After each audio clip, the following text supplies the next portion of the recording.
Hello everybody, I am Pratima Upadhyay. आज हम लोग पढ़ेंगे ecological adaptations. Ecological adaptations with reference to plants. Plant से रिलेटेड हम लोग इकोलॉजिकल एडाप्टेशंस पढ़ेंगे। तो सबसे पहले हम लोग समझते हैं कि एडाप्टेशंस हैं क्या। एडाप्टेशंस मीन्स होता है एडजस्टमेंट।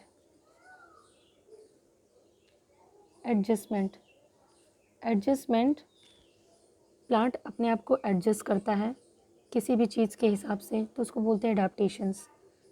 परमानेंट एडजस्टमेंट जो होता है, परमानेंट एडजस्टमेंट को बोलते हैं हम adaptations. Then next question is कि वाई, ये प्लांट अपने आप को एडजस्टमेंट करते क्यों हैं, क्या ज़रूरत इनको पड़ जाती है। तो इसका हम आपको एग्जांपल बताना चाहेंगे। जैसे एक ह्यूमन बींग को आप ले लीजिए, ये आपका ह्यूमन बींग है और एक नॉर्मल सिचुएशन में ये रह रहा है, एक नॉर्मल से सिचुएशन में, और अचानक से यहाँ बहुत तेज़ धूप पड़ने लगे और ये धूप परमानेंट रहे, तो क्या ये यहीं पर खड़ा रहेगा? नहीं, ये मूव कर जाएगा, एक जगह से दूसरी जगह ये मूव कर जाएगा। लेकिन अगर यहाँ पर कोई प्लांट होता, सेम सिचुएशन पर यहाँ पर एक प्लांट होता, तो वो क्या करता? ऐसी सिचुएशन में वो क्या करता? वो अपने आप को मूव नहीं कर पाता। तो फिर इसको क्या करना पड़ेगा? आप ये अपने आप को एडजस्ट करेगा, ये अपने आप को उस कंडीशन के हिसाब से एडजस्ट करेगा। आपको वाई का जवाब मिल गया। What is the adaptation? Adaptation is the permanent adjustment. अब एडाप्टेशन की ज़रूरत क्यों पड़ी? What is the need? Need इसलिए पड़ी कि प्लांट जो है मूवमेंट करने की कैपेसिटी उनके पास नहीं होती है, परमानेंट मूवमेंट नहीं कर पाते, परमानेंट चेंजेस नहीं कर पाते, तुरंत सडन चेंजेस वो नहीं कर पाते हैं, इसलिए उनको जो परमानेंट एडजस्टमेंट करना पड़ता है उसको बोलते हैं एडाप्टेशंस। अब सबसे इम्पॉर्टेंट क्वेश्चन कि हाउ, अब वो कैसे अपने आप को एडजस्ट करते हैं। तो इसका हो गया, अपने आप को वो एडजस्ट इसलिए ऐसे करते हैं कि चेंजेस, सबसे पहले वो चेंजेस करते हैं अपनी बॉडी में। कहाँ कहाँ चेंजेस करते हैं? अपने बॉडी के स्ट्रक्चर में। एडॉप्ट करने का पहला क्राइटेरिया होता है कि वो अपनी बॉडी के स्ट्रक्चर में चेंजेस करेंगे और अपने बिहेवियर में चेंज करेंगे, फिजियोलॉजी में चेंज करेंगे, फिजियोलॉजी चेंज करते हैं वो, और अपने डेवलपमेंटल प्रोसेसेस में चेंजिंग करते हैं। ये 4 क्राइटेरिया उनको मस्ट फिलअप करनी पड़ती है। तो कैसे वो चेंज करेंगे अपने आप को, कैसे वो किसी सिचुएशन, किसी अनफेवरेबल कंडीशन के हिसाब से अडाप्ट करेंगे? तो पहला वो अपने स्ट्रक्चर में चेंजेस करेंगे। जो नॉर्मल स्ट्रक्चर है उससे अनफेवरेबल कंडीशन में रहने लायक, उसमें अपनी प्रोजनी ग्रो करने के कैसे करेंगे उसके हिसाब से अपने स्ट्रक्चर में चेंज करेंगे, अपने बिहेवियर में। Then physiology and developmental processes में करेंगे changes. This is the ecological adaptation. और ये सब जो चेंजेस वो करते हैं वो क्यों करते हैं? यूज़फुल टू सर्वाइव, अपने आप को सर्वाइव करने के लिए ही वो इतने सारे एडाप्टेशंस करते हैं। ठीक है। Then the type of adaptation. Adaptations कितने टाइप का होता है? पहला है बेसिस पे वार्निंग। एक साइंटिस्ट हैं वार्मिंग साइंटिस्ट हैं, इन्होंने बताया कि जो प्लांट्स हैं वो कई बेसिस पे अपने आप को एडाप्टेशंस कराते हैं। जैसे पहला है नेचर ऑफ सबस्ट्रेटम।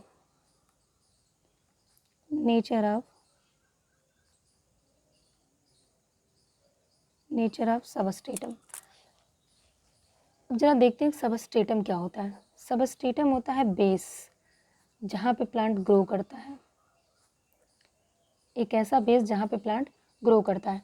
तो सबस्ट्रेटम के हिसाब से, जैसे कि उसका सबस्ट्रेटम कैसा है, मॉइस्ट है वहाँ पर, या वहाँ पर सैंड है, या वहाँ पर साल्ट है, या वहाँ पर सॉयल है, या वहाँ पर वाटर है, उसके हिसाब से ये अपने आप को एडजस्ट करेंगे।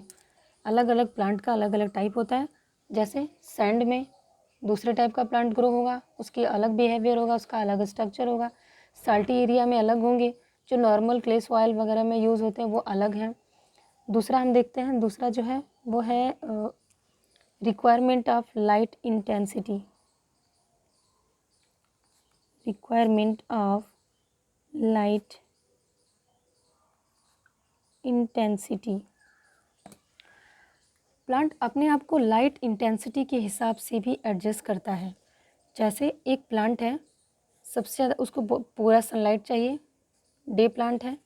अगला प्लांट जो नाइट प्लांट है, नाइट प्लांट अलग है। दूसरा है डे नाइट प्लांट, इसको धूप भी चाहिए और शेड भी चाहिए। इनको पूरा शेड ही शेड चाहिए, इनको सिर्फ लाइट ही चाहिए। तो सारे प्लांट का बिहेवियर अलग होगा, सारे प्लांट में जो चेंजेस हैं वो अलग होंगे, सबकी एडाप्टेशंस अलग अलग होंगी। तो इस बेसिस पे भी अपने आप को ये अडॉप्ट करते हैं। अगला है मोड ऑफ न्यूट्रिशन, तीसरा है mode of nutrition. Mode of nutrition का क्या होगा? न्यूट्रिशन का मोड ऐसा है जैसे कुछ पौधे जो है वो अपना भोजन खुद बनाते हैं, हो गया ऑटोट्रॉफिक। वो खुद बनाते हैं, वो किसी दूसरे पर डिपेंड नहीं रहते। मोस्टली ऐसे ही पौधे होते हैं कि वो भोजन खुद ही बनाते हैं और किसी पर डिपेंड नहीं रहते हैं। अगला हो गया हेटेरोट्रॉफिक प्लांट, जो अपने भोजन के लिए किसी दूसरे पर डिपेंड रहते हैं और वो भोजन नहीं बनाते। या फिर एक एग्जांपल आप ले लीजिए इसका, वो हो गया इंसेक्टिवोरस प्लांट। इंसेक्टिवोरस प्लांट इसको हम आपको बताना चाहेंगे, जैसे कि नॉर्मल सॉइल में प्लांट ग्रो कर रहा है, सारे न्यूट्रिएंट्स यहाँ पर अवेलेबल हैं, सारे न्यूट्रिएंट्स हैं, इनकी रूट भी अच्छी है, जहाँ तक वाटर लेवल है ये पहुँच रहे हैं, इनकी लीफ भी सफिशिएंटली डेवलप्ड है, फोटोसिंथेसिस हो रहा है, किसी चीज़ की कमी इनके उसमें नहीं है। अब एक प्लांट ये ले रहे हैं हमारे जहाँ पे नाइट्रोजन की डिफिशियंसी है सॉइल में, यहाँ पे नाइट्रोजन की डिफिशियंसी है सॉइल में। अब ये प्लांट का रूट जो है, रूट तो ग्रो है, अब इनकी पत्तियाँ लीफलेट्स हैं, देख लीजिए लीफलेट में बदल गई हैं। और ऐसे इनका लीफलेट ऐसा होता है, बिल्कुल ऐसा आप देखेंगे, हमेशा लीफलेट खुला रहता है। और जैसे ही कोई इंसेक्ट अंदर आया, मान लीजिए ये मेरा इंसेक्ट है, और जैसे ही ये इंसेक्ट आया तुरंत इनकी लीफलेट क्या हो जाएंगी? बंद हो जाएंगी। और ये तब तक बंद रहेंगी जब तक कि वो इंसेक्ट के शरीर में जितना भी नाइट्रोजन है वो प्लांट ने एब्जॉर्ब न कर लिया हो, और जो बचा खुचा रॉ मटेरियल रहेगा वो बाहर थ्रो कर देंगे। और ये लीफलेट सेंसिटिव होता है, सेंसिटिव टू इंसेक्ट। ये जो लीफलेट होती है, जैसे आपका हो गया ड्रोसेरा, यक्का, नेफेंथीस, ऐसे प्लांट होते हैं।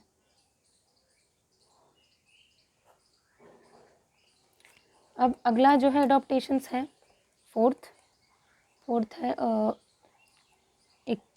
According to water capacity. According to water capacity, ये सबसे ज़्यादा इम्पॉर्टेंट है। वाटर कैपेसिटी पे जो प्लांट एडॉप्टेशन कर रहे हैं, सबसे ज़्यादा क्वेश्चन इसी से पूछे जाते हैं, सबसे इम्पॉर्टेंट भी है। तो हम आपको बता दें कि water is the basic need of plants. जो वाटर है ये प्लांट का सबसे बेसिक नीड है, और लेकिन एक नॉर्मल अमाउंट में, एक लिमिटेड अमाउंट में इनको वाटर चाहिए होता है। और लिमिटेड से अगर एक्सीड किया तो भी प्रॉब्लम है, और अगर डिक्रीज़ किया तब भी प्रॉब्लम है। एक्सीड की सिचुएशन में और डिक्रीज़ की सिचुएशन में ये क्या करेंगे? अपने आप को एडॉप्ट करेंगे, ठीक है। तो उसके हिसाब से अपने स्ट्रक्चर में चेंज करेंगे, बिहेवियर में चेंज करेंगे, अपनी फिजियोलॉजी को भी चेंज करेंगे।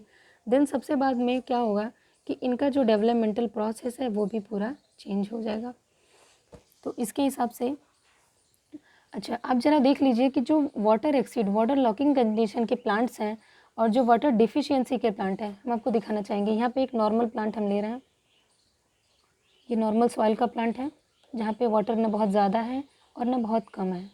ये प्लांट है, इसकी रूट भी डेवलप्ड है और इसकी लीफ भी है, फोटोसिंथेसिस हो रहा है, आराम से सारे प्रोसेसेस हो रहे हैं।